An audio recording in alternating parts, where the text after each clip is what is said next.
Mark Rogers TV talking Oklahoma football and the off-field incident on Saturday morning involving star quarterback Baker Mayfield. This happened in Fayetteville, just off campus in Washington County, Arkansas, off campus at the University of Arkansas. Public intoxication, disorderly conduct, resisting arrest, and fleeing. Graham Dudley from Crimson and Cream Machine, the SB Nation platform for Oklahoma athletics, join us. So, Graham, this isn't necessarily the reason we typically like to flag you down, but obviously this is one of the more premier players in the country and a pretty serious incident, but not something that we haven't seen a number of times from collegiate football players. So we have kind of how this, I gave kind of the details in the police report or the broad picture of it. Can you kind of take us through exactly, now that the police report's been released by, I think first obtained by Oklahoma City radio personality Dylan Buckingham, a few more details of how this situation looks? It doesn't look good. Yeah, I'd much rather be back on your show talking about X's and O's, but this is going to be a real distraction for the Sooners moving forward in the spring. As far as we know, Baker was out in Fayetteville, and the police approached him responding to a call, I think, around 2:30 in the morning, and Baker told them that he had been trying to break up some sort of altercation. He had slurred speech. He had food all over the front of his shirt.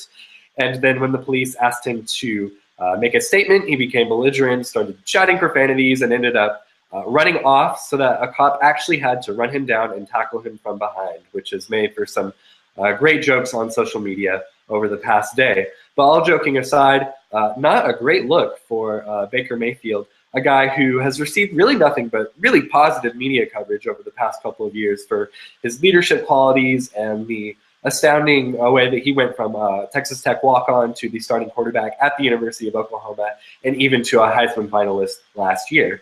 Now, when I first got the Bleacher Report notifications on Saturday morning, I was absolutely mortified. It sounds really bad when you talk about what happened, but as far as we understand, these are all misdemeanor charges that Mayfield is facing.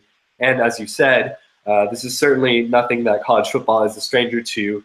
These things happen to players from time to time during the offseason, as unfortunate as that may be.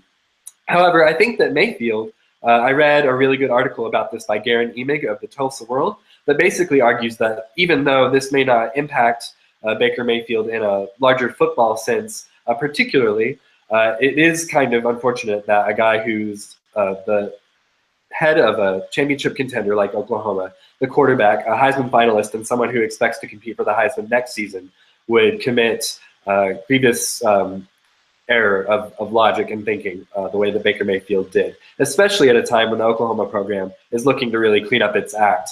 So is this going to be serious from a football perspective? Probably not, is what I'm hearing from most people, but just a real lack of judgment shown by Baker Mayfield in Fayetteville on Saturday night. So, Graham, taking a balanced approach to it again, this isn't the end of the world. This happens all the time. That doesn't mean that should be the standard. Just because this happens to other people, that should be the expected standard of conduct for somebody like this. But the public intoxication, so the first thing that runs through my mind is it underage drinking? It's apparently not. He's going to be a senior coming up this fall for his senior season. It might actually be a redshirt senior season, so he's not drinking underage, but he's publicly intoxicated. And then the conduct after that in trying to flee arrest, and to the extent at which he did, it wasn't just kind of a resistance, but then it was trying to flee the scene. Certainly doesn't look good for somebody of his stature, or really anybody. So can you kind of conjecture on what you would expect? I'm not going to hold you to this, but with spring practice coming up in just a few weeks, March 21st, his court date, Baker Mayfield's being set at the university still making a statement at this point that they're not going to do anything or release any type of statement until they know more information. I would think that they have plenty at this point, but your thoughts about what the football ramifications could be? So I've heard theories from everywhere from, this will be handled in-house with a few extra reps with the strength and conditioning coach this spring, all the way up to perhaps he'll miss some game time. So I would say that the likeliest scenario might involve some extra community service, and like I said, a little tougher time in the spring. And I would say that the worst case scenario is probably that he would miss the opener against UTEP in September. Yes, so let's keep in mind UTEP is game number 1, Ohio State's game number 2. That might be a reason why we see many of these big-time matchups around college football. Not that there aren't opening weekend big matchups, but it seems like most teams like to gear up with one semi-easy game before they take on a heavyweight, and this may play into it as well. Who knows? But that's a Baker Mayfield situation as much as we know in regards to what happened on the University of Arkansas campus or just off campus on Saturday morning. Anything else to add on this one, Graham?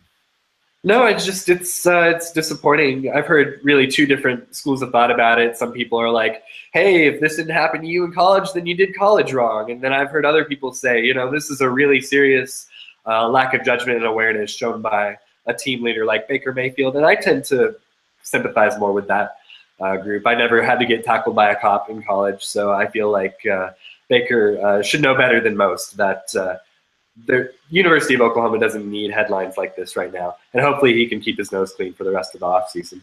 I will side with the latter. That doesn't mean he's a bad person. That doesn't mean that there aren't a lot of great people of integrity who have done stupid things, but it is a stupid thing to do, and it is not the way to conduct yourself, regardless of who you are, but certainly in a place of leadership that he finds himself in. All right, Graham Dudley from Crimson and Cream Machine helping us sort out this Baker Mayfield situation, in which we'll, even though we have certainly the police report that's become public here in the last 24 hours, some other issues that need to be worked out, and we'll see how the administration addresses it, and in particular Bob Stoops and the football program. Graham, we appreciate it. I appreciate it. Thanks, Mark, for having me on.